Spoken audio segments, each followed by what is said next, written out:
नमस्कार, मंथन क्लासेस में आप सभी बच्चों का स्वागत है। बच्चों, आज हम पढ़ेंगे संस्कृत ज्ञान दीपिका कक्षा 6 का पाठ 15 अपादान कारक पंचमी विभक्ति। इस पाठ का संपूर्ण अभ्यास कार्य आज इस वीडियो में पढ़ेंगे। तो आइए शुरू करते हैं। सबसे पहला प्रश्न है, निम्नलिखित शब्दों के अपादान कारक पंचमी विभक्ति में रूप लिखिए। तो चतुर्थी विभक्ति तक आपने सीख लिया था, पंचमी विभक्ति का हमने संस्कृत का हिंदी में अनुवाद कर दिया। तो जो जैसे देव के शब्द रूप चलते हैं, ऐसे ही ग्रह के, वृक्ष के, नगर के, अश्व के चलेंगे। कक्षा क्योंकि स्त्रीलिंग में आता है, तो जैसे लता के चलते हैं ऐसे ही कक्षा के चलेंगे। ठीक है, तो ग्रहात्, ग्रहाभ्याम, ग्रहेभ्यः, वृक्षात्, वृक्षाभ्याम, वृक्षेभ्यः, कक्षायाः, कक्षाभ्यां, कक्षाभ्यः, नगरात्, नगराभ्यां, नगरेभ्यः, अश्वात्, अश्वाभ्यां, अश्वेभ्यः। अब आगे का प्रश्न देखिए, स्थूल पदों के आधार पर प्रश्न निर्माण कीजिए। जो मोटे अक्षरों में आपको शब्द दिए गए हैं, तो उसी में हमें प्रश्न का निर्माण करना है। जैसे वृक्षात् पत्राणि पतन्ति, वृक्ष से पत्ते गिरते हैं, तो हमें प्रश्न बनाना है किससे पत्ते गिरते हैं। तो कस्मात् पत्राणि पतन्ति। छात्राः कक्षायाः बहिः तिष्ठन्ति, तो छात्राः कस्याः बहिः तिष्ठन्ति। तापसः आश्रमात् आगच्छति, तो कस्मात् आश्रमात् आगच्छति। तापसः कस्मात् आगच्छति, तो तपस्वी कहाँ से आता है, तपस्वी आश्रम से आता है। वानरः वृक्षात् कूर्दति, तो वानरः कस्मात् कूर्दति। छात्रः आपणात् पुस्तकम् आनयति, छात्रः कस्मात् पुस्तकम् आनयति। छात्र कहाँ से पुस्तक लाते हैं। अब आगे का प्रश्न है, निम्नलिखित वाक्यों में अपादान कारक के रूप में रिक्त स्थान पूर्ति कीजिए। अब इसमें ते पुस्तकानि आनयन्ति, आपको साइड में जो शब्द दिए गए हैं नीले शब्दों में, पुस्तकालय, वृक्ष, अश्व, देवालय, कक्षा। ते पुस्तकालयात् पुस्तकानि आनयन्ति, इसमें हम पंचमी विभक्ति लगा देंगे। फलानि पतन्ति, तो वृक्षात् फलानि पतन्ति।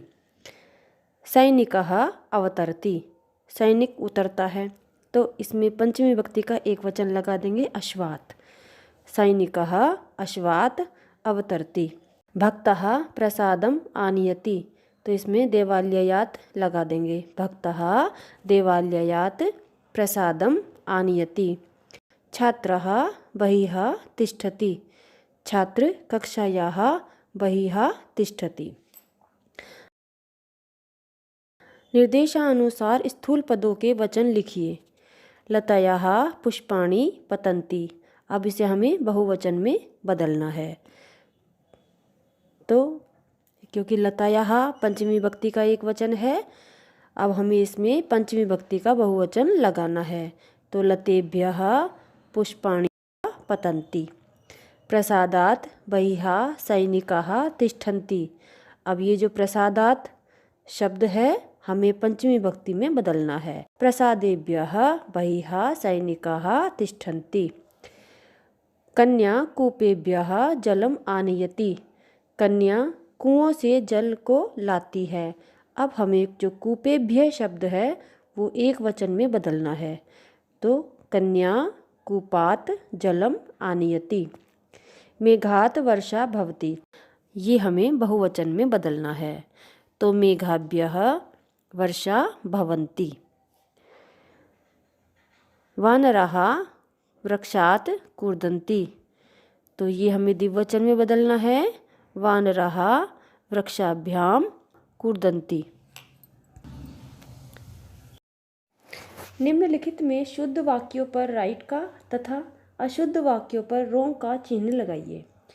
बालकः उद्यानस्य बहिः क्रीडति, बालक बगीचे के बाहर खेलते हैं।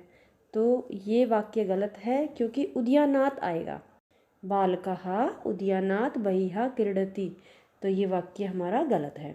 वृक्षः पत्राणि पतन्ति, पेड़ों के द्वारा पत्ते गिरते हैं, तो ये वाक्य भी गलत है क्योंकि जब एक वस्तु दूसरी वस्तु से अलग होती है तो पंचमी विभक्ति का प्रयोग होता है, तो यहाँ पर वृक्षात आएगा, वृक्षः नहीं, तो ये वाक्य भी गलत है। अब आगे है नरः आपणात् फलानि आनयति, मनुष्य या आदमी बाजार से फल लाता है, तो ये वाक्य बिल्कुल सही है क्योंकि इसमें पंचमी विभक्ति का प्रयोग हुआ है।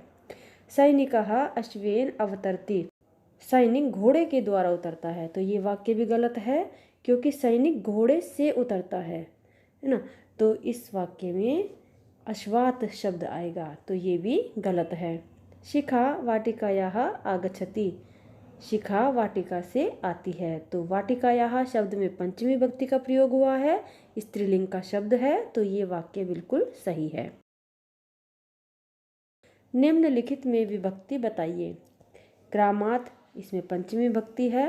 मित्रयः, इसमें तृतीय विभक्ति का बहुवचन है। ग्रामम, ये द्वितीय विभक्ति का एकवचन है। अशिक्षितेभ्यः, इसमें चतुर्थी और पंचमी का बहुवचन है। तो बस बच्चों, आज की वीडियो में इतना ही। धन्यवाद।